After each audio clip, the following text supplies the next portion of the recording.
नमस्कार, आप देख रहे हैं इंडिया का सवाल। आपके साथ मैं हूं चारुल शर्मा। क्रीमी लेयर को लेकर देश में जबरदस्त कोहराम मचा है।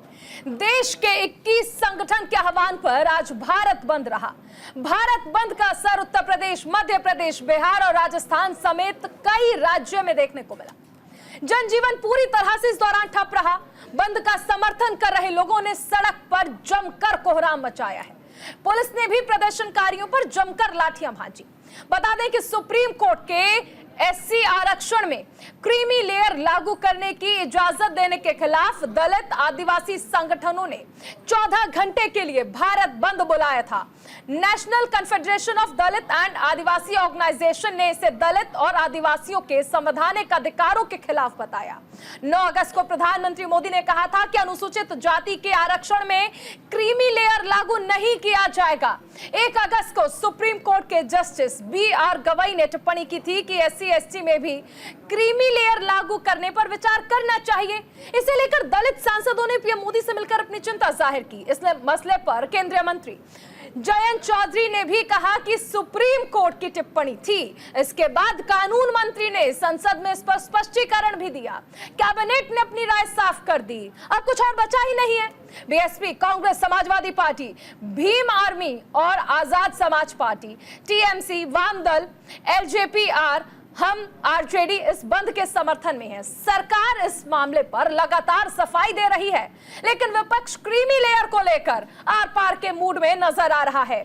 आज हम इसी मसले पर चर्चा करेंगे कि सरकार के आश्वासन के बावजूद भी विपक्ष और केंद्र सरकार के सहयोगी लगातार इस मुद्दे को आखिर क्यों उठा रहे हैं। आखिर विपक्ष को सरकार के आश्वासन पर भरोसा क्यों नहीं है। कि ये विपक्ष भ्रम फैला रहा है। विपक्ष के MP भी कुछ ऐसा कह रहे हैं कि इस फैसले से क्रीमी लेयर SC/ST में भी आ गया। तो उसके लिए ज्ञापन दिया प्रधानमंत्री जी को 9 अगस्त को। प्रधानमंत्री जी ने कैबिनेट में फैसला करके कहा कि क्रीमी लेयर SC/ST में लागू नहीं है और इस फैसले का पार्ट भी नहीं है। तो वो क्लियर हुआ पार्ट। दूसरा पार्ट है डायरेक्शन का, जो फैसले का भी पार्ट है। तो उसमें उन्होंने कहा कि राज्य चाहें, सुप्रीम कोर्ट ने कहा राज्य चाहें तो सब कैटेगराइजेशन कर सकते हैं। और उसमें 2 शर्तें लगा दी। क्वांटिफाइबल डेटा इकट्ठा करेंगे राज्य, और जिसको भी वो रिजर्वेशन देंगे उसको 100% नहीं दे सकते, जो SC का रिजर्वेशन है उसको। तो ये विषय अननेसेसरी के विपक्ष के लोग इसमें भ्रम फैला रहे हैं। ये हमेशा जो बीजेपी, कल भी इन लोग ने रिजर्वेशन, जो नौकरी के रिजर्वेशन में किस तरीके से इन लोग ने बैकफुट लेना पड़ा। कहीं ना कहीं सरकार तो इसको किस लेवल पे हमेशा कहीं ना कहीं कुछ पर्टिकुलर कम्युनिटीज़ को टारगेट करना, इस मामले में सुप्रीम कोर्ट बोलने के बाद में पूरा देश में जो इन लोगों का उनका समस्या, सरकार इसमें जल्दी से जल्दी उनका भी स्टैंड लेना चाहिए। इस पे क्लैरिटी सरकार अभी तक कोई क्लैरिटी नहीं दे रहे। हमेशा जो यू टर्न लेने का काम ये सरकार ने किया है, केंद्र सरकार ने। तो ये संगठन क्यों सड़क पे आते हैं? जब सरकार सुनती नहीं है, जब सरकार उन कम्युनिटी के साथ इंजस्टिस करते, तब भी इन लोग ने इस तरीके का जो स्टेप उठाते हैं। ये डेमोक्रेसी है, अपनी बात रखने के लिए, विरोध करने के लिए सबको राइट्स है।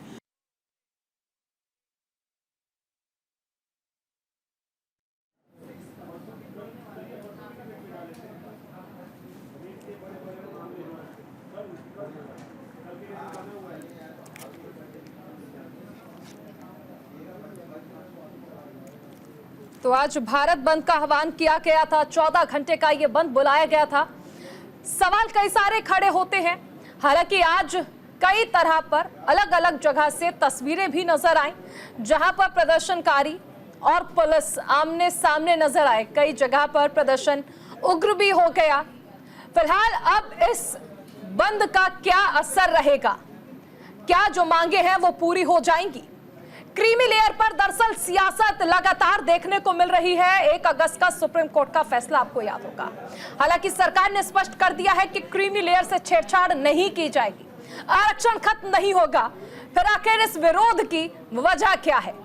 आज 21 संगठनों द्वारा भारत बंद बुलाया गया, जिसमें विपक्षी पार्टियों ने सपोर्ट किया।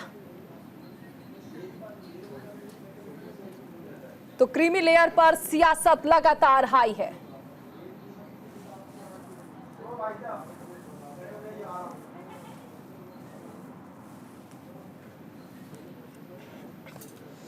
तो तमाम खास मेहमान हमारे साथ जुड़ गए हैं। मेहमानों का एक खास पैनल है। सबसे पहले आपका तारुफ उनसे करा देते हैं, क्योंकि आज भारत बंद का आह्वान किया गया था और इस मसले पर चर्चा हम लोग करेंगे।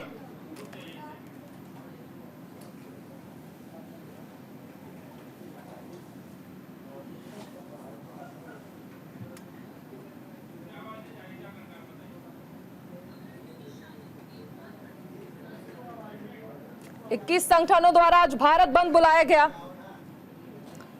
कई सारे सवाल भी उठते हैं, हालांकि प्रदर्शनकारियों की अपनी वजह है।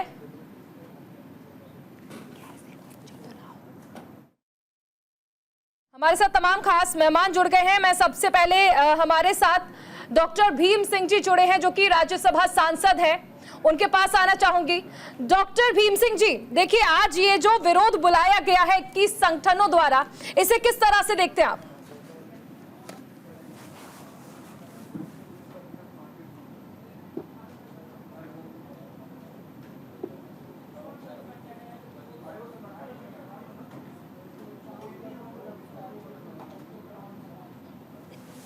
चलिए, लगता है आवाज नहीं जा रही। और भी तमाम खास मेहमान हमारे साथ जुड़ गए हैं, उनका तारुफ भी आपसे करा देती हूं। नावेद अयाज जी बीएसपी नेता हैं, रत्नाकर जी बीजेपी नेता हैं, ओम सुधा जी राष्ट्रीय अध्यक्ष ऑल इंडिया संयुक्त मोर्चा, डॉक्टर सुनील कौशिक जी वरिष्ठ पत्रकार हैं, प्रोफेसर कुमार हमारे साथ जुड़े हुए हैं राजनीतिक विश्लेषक के तौर पर, और जेबा खान जी भी हमारे साथ स्टूडियो में मौजूद हैं। मैं सबसे पहले आपके पास आना चाहूंगी। ओम सुधा जी, आज ये जो प्रदर्शन बुलाया गया है, इसे किस तरह से देखा जाए? मेरी आवाज स्पष्ट है? जी बोलिए। सबसे पहले तो यह कि इस बार सरकार ने बहुत चालाकी से सुप्रीम कोर्ट के हाथों यह करवाया है, और जिस तरह का ये फैसला सुप्रीम कोर्ट का आया है, ऐसा लगता है कि जैसे देश के दलितों आदिवासियों के खिलाफ एक जो है युद्ध छेड़ दिया गया है। आप बताइए, आप कहते हैं कि दलितों की कुछ जातियों का ओवर रिप्रेजेंटेशन हो गया है, सुप्रीम कोर्ट की सरकार के भी दलितों का ओवर रिप्रेजेंटेशन। तो मैं ये पूछना चाहता हूँ कि चीफ जस्टिस ऑफ इंडिया की बेंच थी और चीफ जस्टिस ऑफ इंडिया है डिवाइस, उनके पिताजी भी चीफ जस्टिस ऑफ इंडिया, इनका बेटा है अभिनव चंद्र, कभी बॉम्बे हाईकोर्ट में बैठे है, उन्हीं भविष्य से यही जस्टिस ऑफ इंडिया।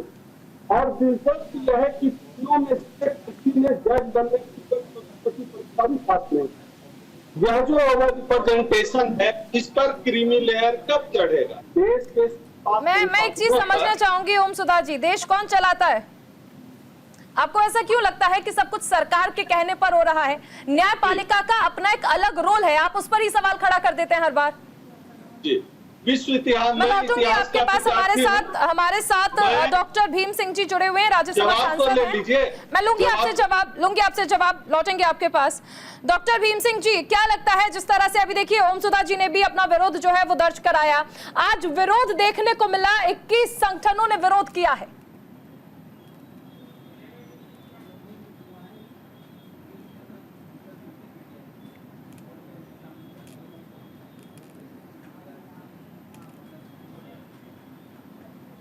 चलिए, संपर्क नहीं हो पा रहा है।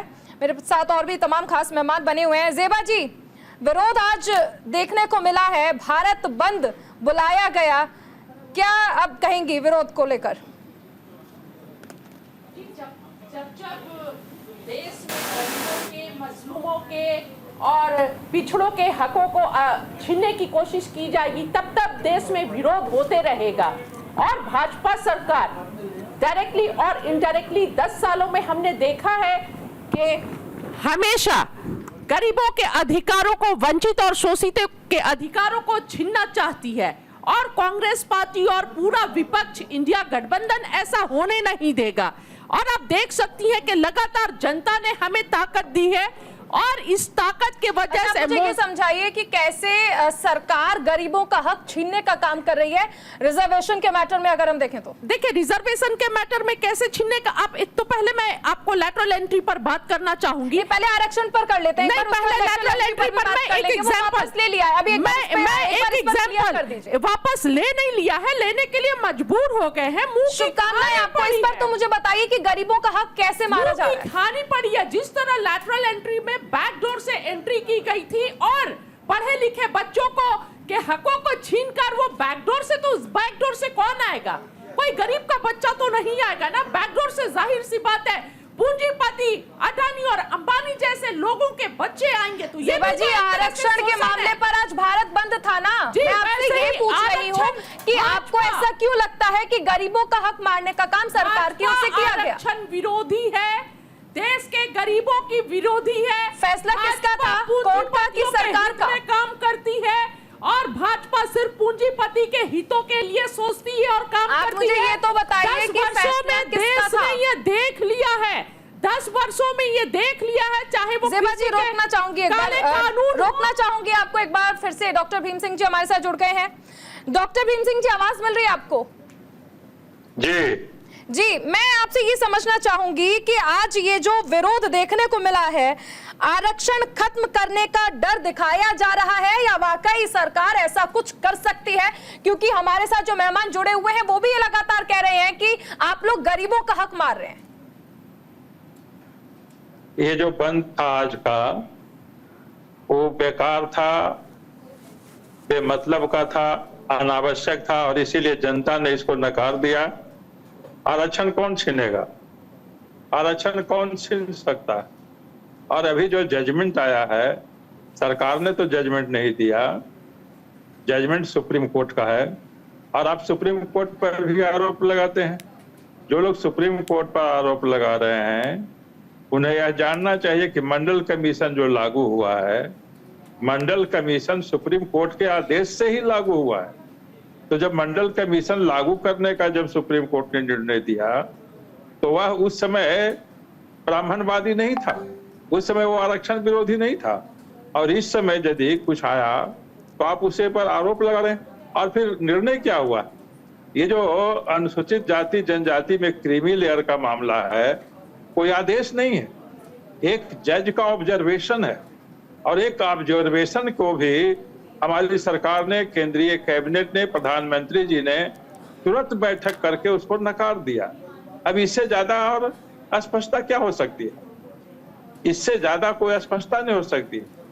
एक दूसरा मामला ये लोग उठा रहे हैं लेटरल एंट्री का, अधिकारियों में लेटरल एंट्री का। लेटरल एंट्री का जो मामला है कोई आज का नया नहीं है, आज का नया नहीं है। मनमोहन सिंह जी जो देश के प्रधानमंत्री हुए वो भी तो लेटरल एंट्री के जरिए ही राजस्व सचिव बने थे। सैम पित्रोदा जी लेटरल एंट्री के जरिए ही यूआईडीआई के चेयरमैन बने थे।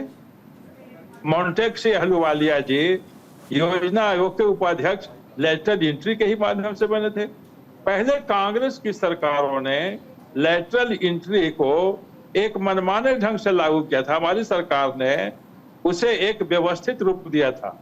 लेकिन कुछ कंफ्यूजन हुआ समाज में और विरोध देखने को मिला। हमारी सरकार ने जनतांत्रिक मूल्यों पर अमल करते हुए उस आदेश को वापस ले लिया है। अब रद्द करने का रिक्वेस्ट कर दिया गया है यूपीएससी को।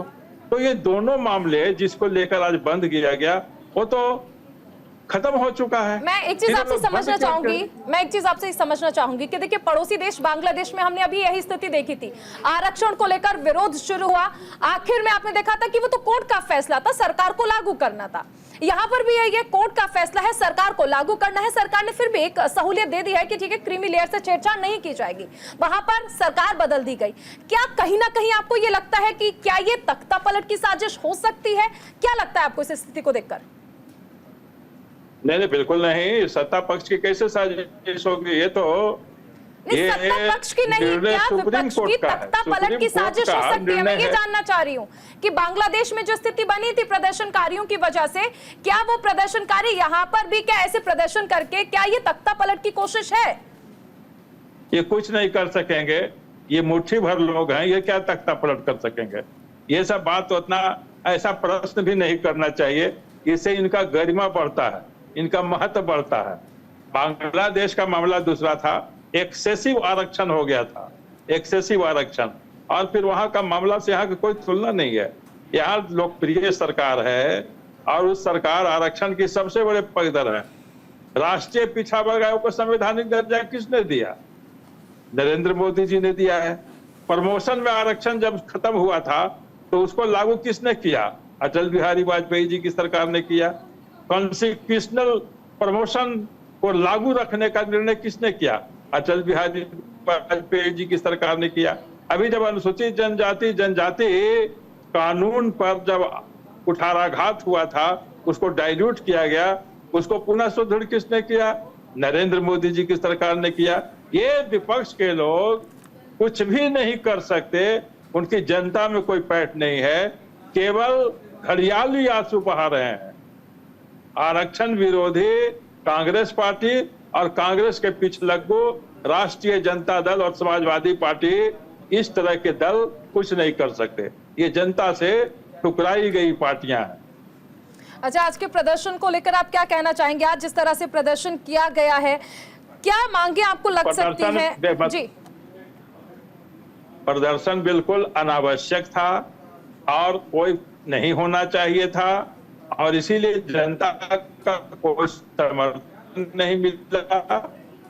में तो गाड़ियां चल रही थी, मैं खुद ही गाड़ी से जब गया तो प्रदर्शन के बगल से ही आज हमारी सदस्यता अभियान भारतीय जनता पार्टी का था, तो उसकी मीटिंग में जाने के लिए जब मैं जा रहा था तो प्रदर्शनकारी के बगल से ही मैं गया, केवल 10-12 लोग केवल थे, तो कुछ नहीं इसका असर, नथिंग।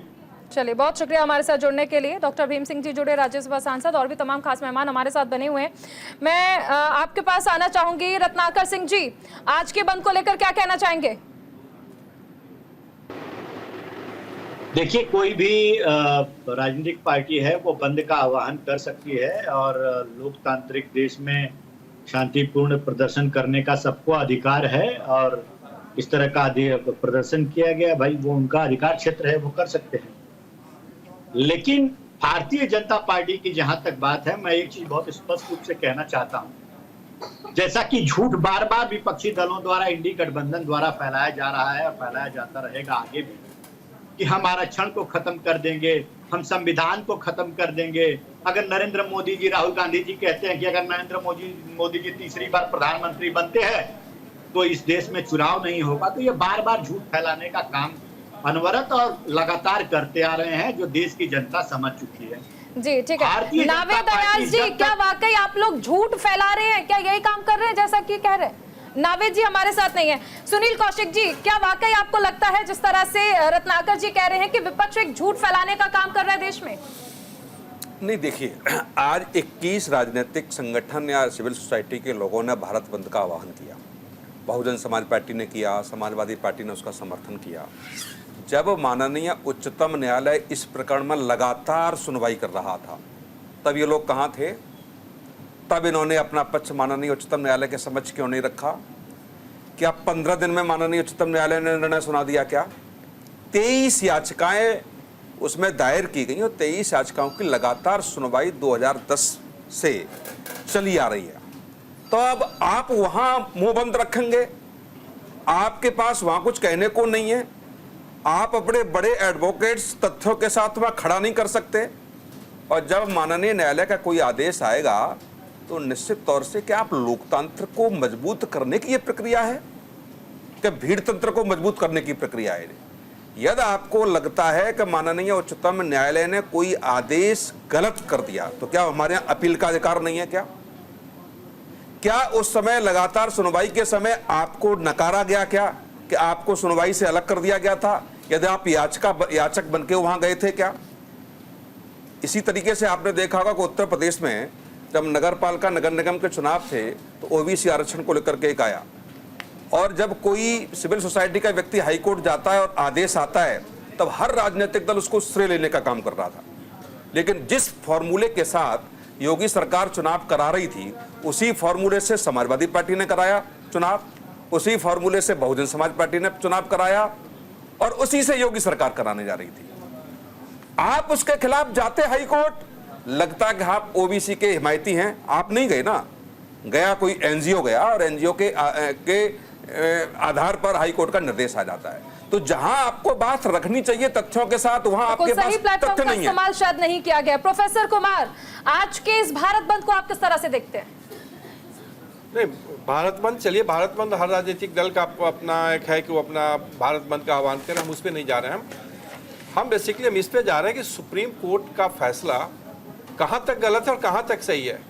आप ये बताइए कि ओबीसी रिजर्वेशन में क्रीमी लेयर को हटाया गया कि नहीं हटाया गया जी। और जब तक आप एससी एसटी के रिजर्वेशन में भी उन लोगों को जिनको एक बार रिजर्वेशन मिल चुका, आईएएस आईपीएस बन चुके, जो कि क्रीमी लेयर में आ सकते ओबीसी के पैरामीटर में, सॉरी एससी पैरामीटर में भी, अगर उसमें अगर फिल्टरिंग की बात कही जा रही है तो फिल्टरिंग की बात कौन सी गलत बात है? हमको पता नहीं, मोदी सरकार भी इस बात को नहीं मानता है। आप उसे फिल्टरिंग कीजिए। सिर्फ कन्वेंट में पढ़ने वाले लोग आईएएस आईपीएस क्यों बनेंगे? गांव देहात में पढ़ने वाले बच्चों को क्यों नहीं मौका मिलेगा? हर उस परिवार को मौका क्यों नहीं मिलेगा? एक आईएएस का बेटा ही सारा रिजर्वेशन खाया जा रहा है। हम बोले एक चपरासी के बेटे को रिजर्वेशन मिलना चाहिए, किसान के बेटे को भी मौका मिलना चाहिए, लेकिन इसका मौका तब मिलेगा जब आप उसको फिल्टरिंग करेंगे। आप फिल्टरिंग नहीं होने देंगे तो रिजर्वेशन, देखिए सुप्रीम कोर्ट रिजर्वेशन खत्म करने की बात नहीं कहा है, पहले इसको समझ लीजिए आप।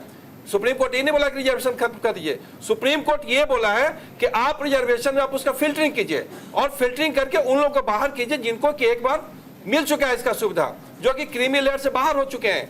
तो आप इसमें कौन सा गलत फैसला है और इसे कौन सा लोग विरोध कर रहा है? अगर गरीब परिवार के पास अगर रिजर्वेशन पहुंचेगा तो कौन सा गलत चीज है? हमको पता नहीं मोदी सरकार क्यों उसको नहीं मानना चाहिए मोदी सरकार को। और जैसे ओबीसी में फिल्टरिंग हो रहा है वैसे एससी एसटी में भी फिल्टरिंग होना चाहिए, तभी जाकर के रिजर्वेशन जो है सही मायने में गरीब के बच्चों तक जो है ये पहुंच सकेगा। ये ओम सुधा जी क्या कहना चाहेंगे? क्या लगता है कि आपको ये क्यों लगता है, आपको नहीं लगता कि अगर आप बात दलितों की करते हैं तो संपूर्ण दलित समाज का उद्धार होना चाहिए, सभी को आगे बढ़ना चाहिए? और अगर कोर्ट ये कह रहा है, कोर्ट ने कोई ऑर्डर दिया है या कोर्ट ने ये चीजें तो राज्य सरकारों पर भी डाली है, तो फिर विरोध किस चीज का हो रहा है? ये पहले तो ये आपने पूछा था पीछे की जो है मोदी जी का विरोध क्यों हो रहा है। तेलंगाना में चुनावी प्रचार में मोदी जी ने कहा था कि वर्गीकरण उनका सपना है, इसलिए मोदी जी जो है मोदी जी के सरकार का विरोध। अभी राजनीतिक विश्लेषक हैं प्रोफेसर कुमार राम, इन्होंने कहा एक फ्री को रिजर्वेशन मिला दूसरी को नहीं मिला।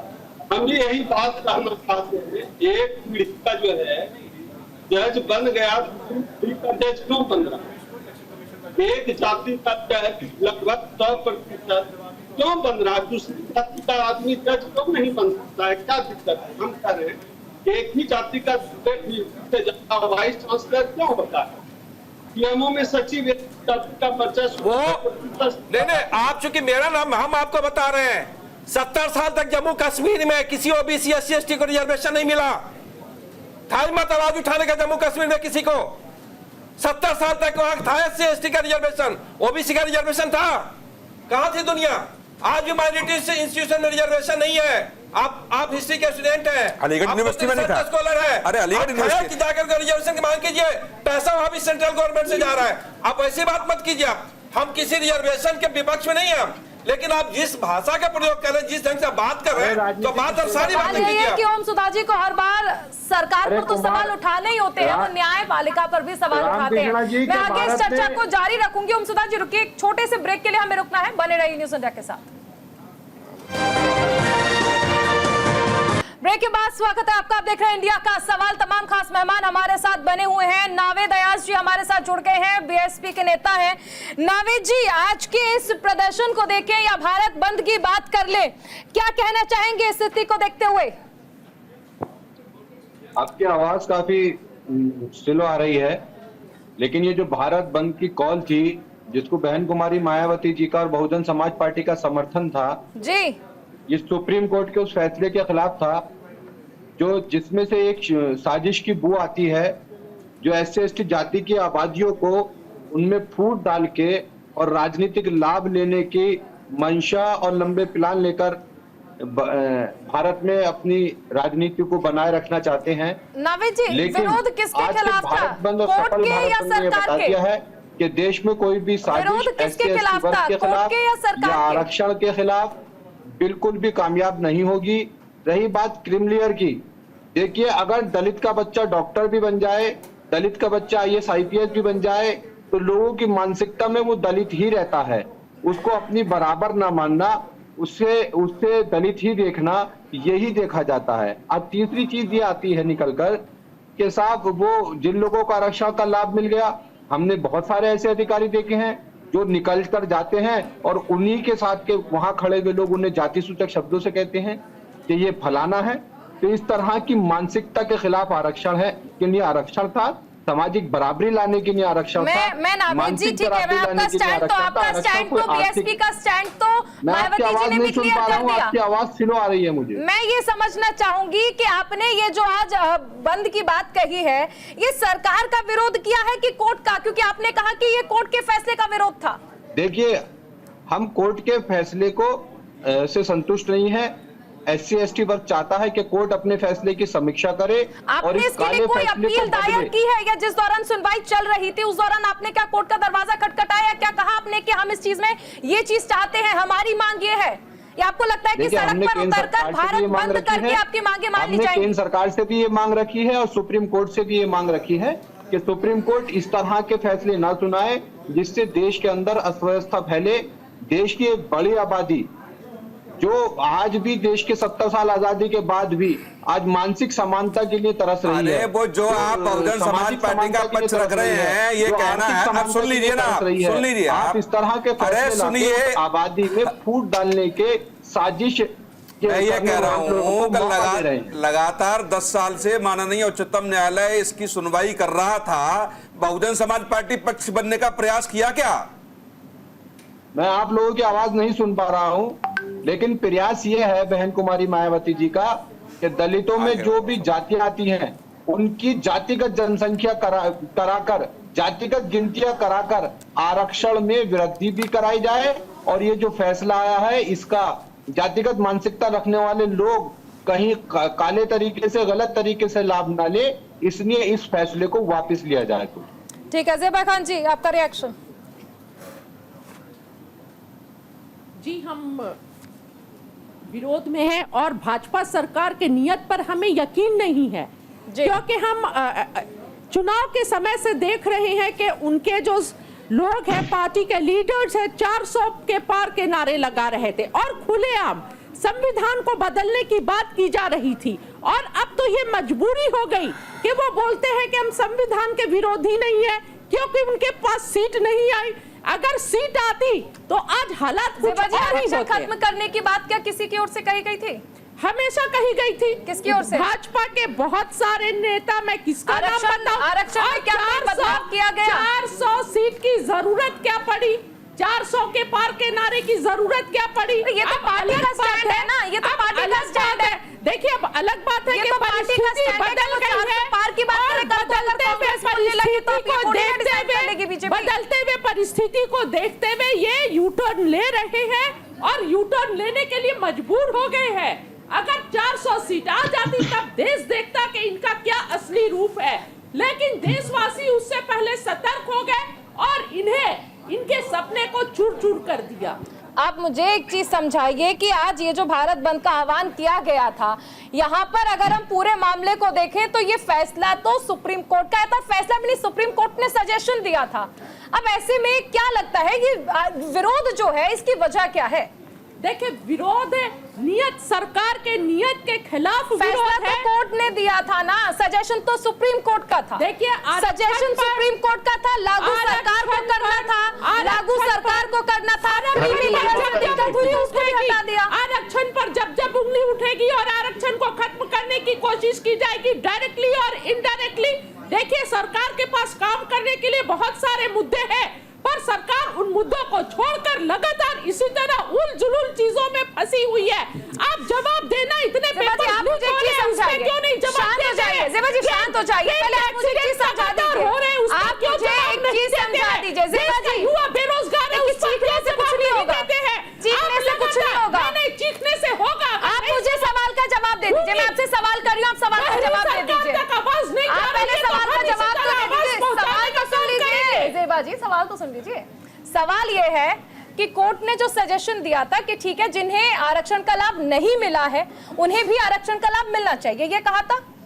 आप मुझे ये समझा दीजिए कि अगर दलितों की बात कर लो और समस्त दलितों का अगर उद्धार हो जाएगा तो इसमें दिक्कत क्या है? आरक्षण खत्म करने की बात तो नहीं कही गई। हमें ये फैसले हमें ये पता है कि नहीं लागू हमें किया ये जाएगा। पता है। एक एग्जांपल देती हूँ, तीनों काले कानून लेकर आए थे।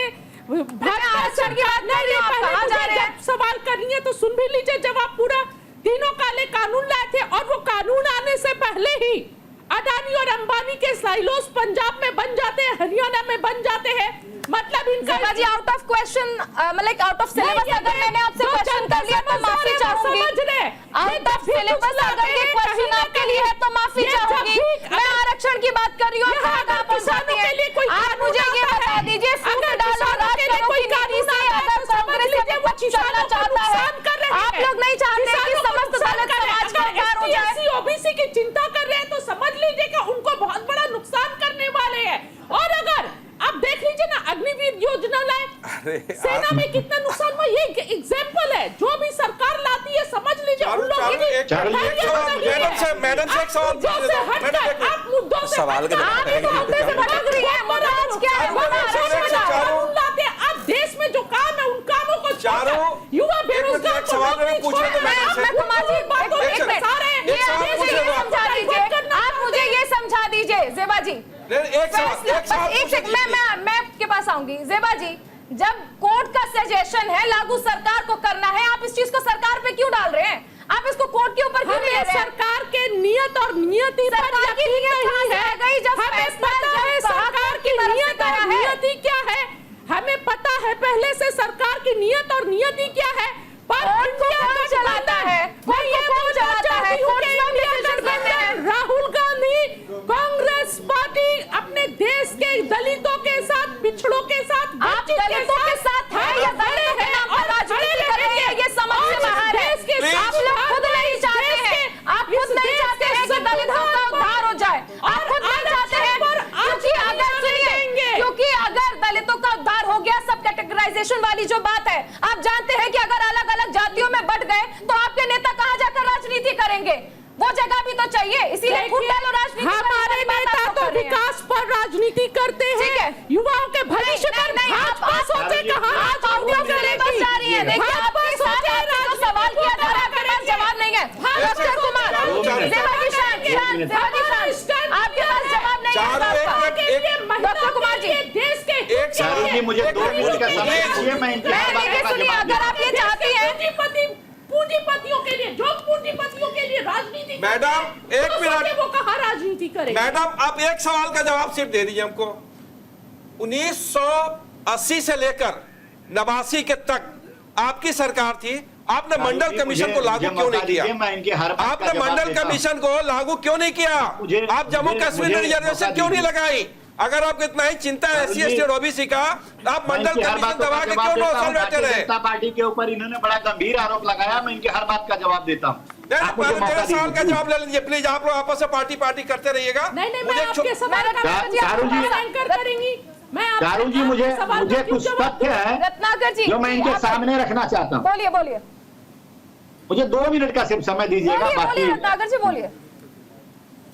हमारी बहन जो है बहुत ही अग्रेसिवली भारतीय जनता पार्टी के ऊपर आरोप लगा रही थी और कह रही थी हम जो है पिछड़ा विरोधी हैं और आरक्षण को खत्म करना चाहते हैं। ये तमाम जो है आरोप लगा रही थी।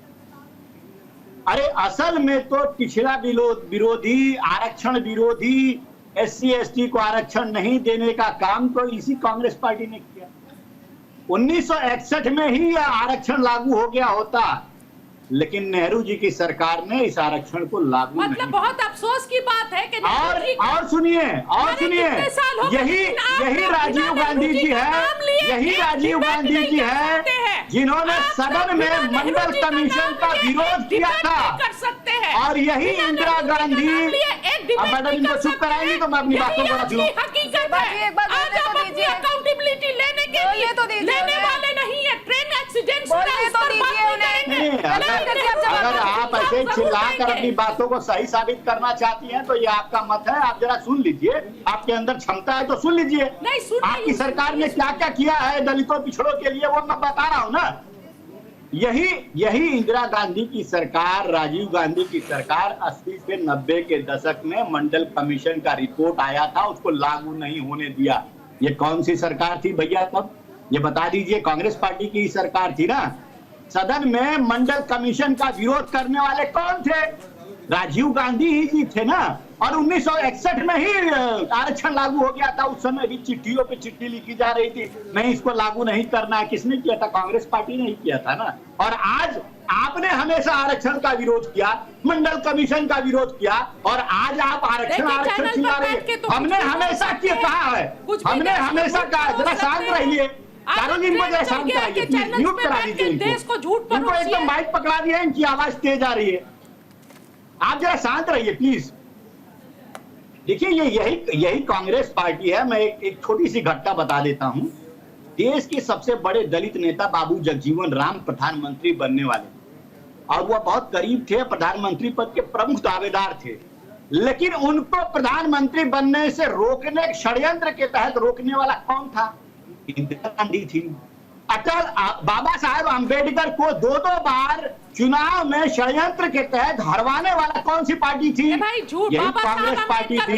14,000 वोटों से 14,000 वोटों से हारे वो, जिसमें 78,000 बोगस वोट झूठी राजनीति मत कीजिए। बाबा साहब अम्बेडकर राष्ट्रपति बने और देश का प्रधानमंत्री दलित को बना दे, जो काम उन्होंने नहीं किया। हाँ, इस देश में महिला आदिवासी को राष्ट्रपति बनाने वाला हो गया। आप लोग आपस में बात करना छोड़ दें प्लीज। डॉक्टर सुनील जी, ये स्थिति जो हम देख रहे हैं, देखिए यहाँ पर जो बीजेपी के मेहमान जुड़े वो भी, और यहाँ पर यही सवाल है, जब आरक्षण को खत्म नहीं किया जा रहा है, क्रीमी लेयर को सरकार पहले ही वापस ले चुकी है, क्या सब कैटेगराइजेशन की जब हम बात कर रहे हैं तो नावेद जी, जब आपसे पूछा गया तब आपने जवाब नहीं दिया, आप दूसरे से सवाल कर रहे हैं, आप इंटरफेयर कर रहे हैं। मैं सुनील जी ये समझना चाहूंगी कि ये विरोध का आप स्वरूप किस तरह से देखते हैं, क्या लगता है? क्योंकि अगर ये कहा जाता है कोर्ट की ओर से कि सबका ही उत्थान होना चाहिए, पूरे दलित समाज का होना चाहिए, तो उसमें फिर दिक्कत क्या है? विपक्ष विरोध कर क्यों रहा है? मैं ये नहीं समझ पा रही हूँ। नहीं, देखो, हम लोकतंत्र की बात करते हैं जी, हम संवैधानिक संस्थाओं के सम्मान की बात हम करते हैं। हमारे मन मुताबिक हाई कोर्ट, सुप्रीम कोर्ट से फैसला आता है तो हम उसका स्वागत करते हैं। दिक्कत सिर्फ यही इस देश में बढ़ती जा रही है कि जहां आपको बात कहनी चाहिए थी वहां आप बात अपनी कह नहीं पा रहे जी।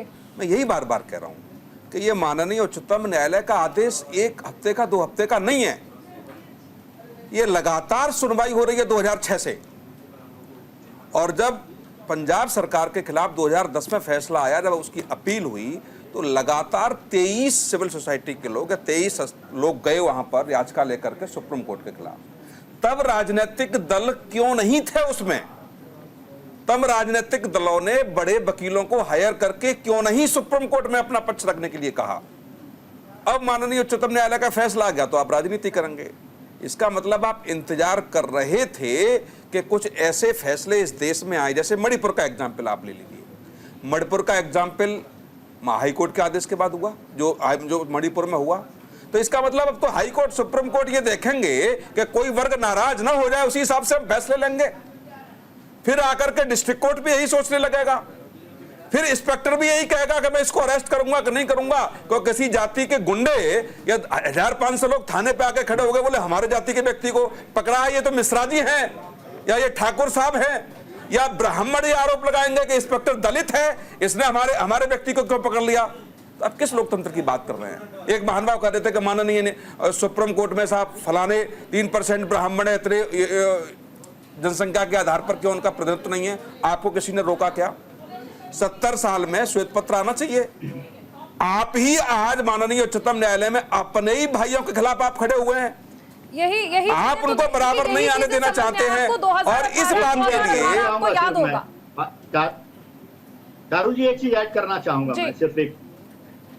देखिए, ये वही कांग्रेस पार्टी है, आज लेटरल एंट्री का विरोध कर रही है, तो ये सुविधा की राजनीति हमेशा से करती आती है। ये 2005 में कि शुरुआत में यह यूपीए गवर्नमेंट ने ही एक कमेटी बनाई थी, प्रशासनिक सुधार आयोग, और उसके अध्यक्ष थे वीरप्पा मोइली। उन्होंने ही सिफारिश की थी कि लेटरल एंट्री की जो है प्रावधान किया जाए, और आज वही जब लेटरल एंट्री की जो प्रावधान किया जाता है और जो डायरेक्ट भर्ती की जाती है, तो ये कांग्रेस पार्टी जो है वो हल्ला करती है। तो ये सुविधा और समय के हिसाब से राजनीति करते हैं, और ये सिर्फ वोट की राजनीति के लिए राजनीति करते हैं। और आप लोग अपने सुविधा के अनुसार उसे टाइम लाते हैं और सारे इल्जाम कांग्रेस पार्टी पर डाल देते हैं। एक तरफ तो गलत बता रहे हैं और दूसरा अपने सुविधा के अनुसार ला रहे हैं। प्लीज रुक जाइए, ताकि फायदा उठाया जा सके और इल्जाम कांग्रेस पर डाल दिया जाए। पकड़ लिया आपने, जिंदाबाद मुर्दाबाद कर लीजिए। ठीक है रत्नाकर जी, ठीक है।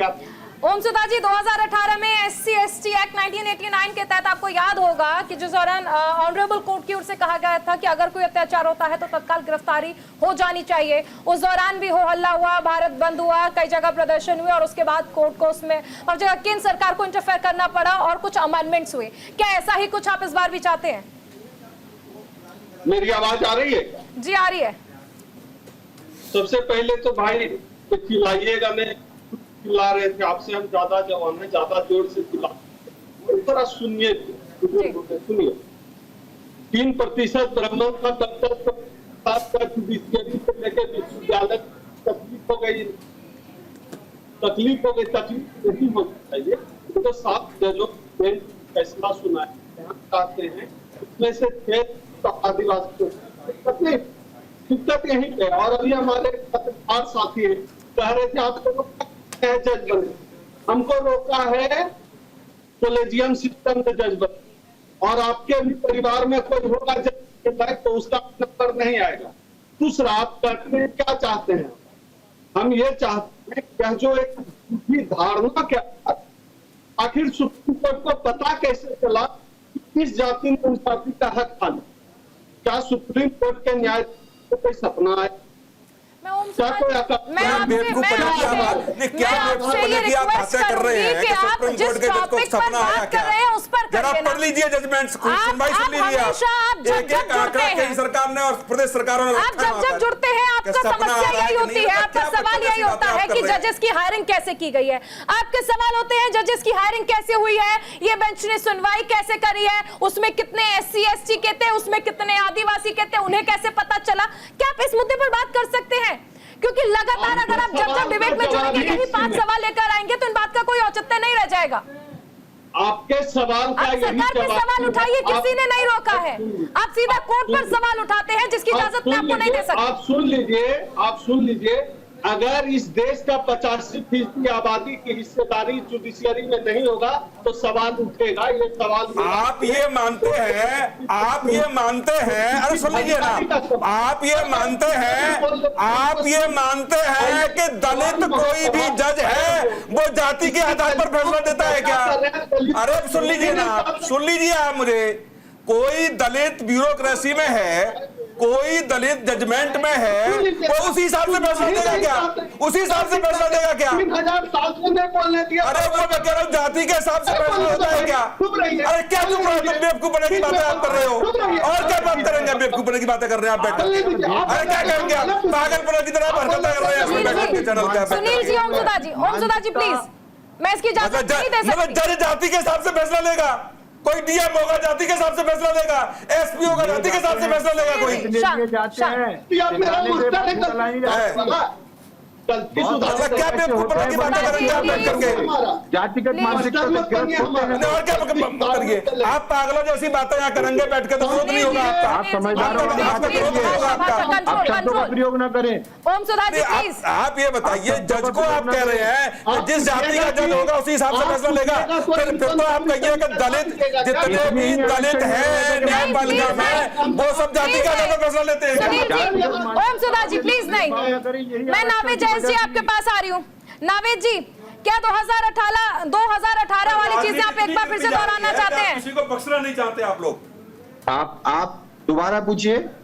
2018 में SC/ST एक्ट 1989 में जिस तरह से कोर्ट की ओर से ऑर्डर आया था, कोर्ट ने कहा था कि तत्काल प्रभाव से गिरफ्तारी नहीं होनी चाहिए। इस पर आप लोगों ने आपत्ति जताई थी, विरोध हुआ था, भारत बंद हुआ था, प्रदर्शन हुआ था। 2 अप्रैल की तारीख आपको याद होगी। क्या ऐसा ही दबाव एक बार फिर से 2024 में बनाना चाहती है बीएसपी? ये सवाल है।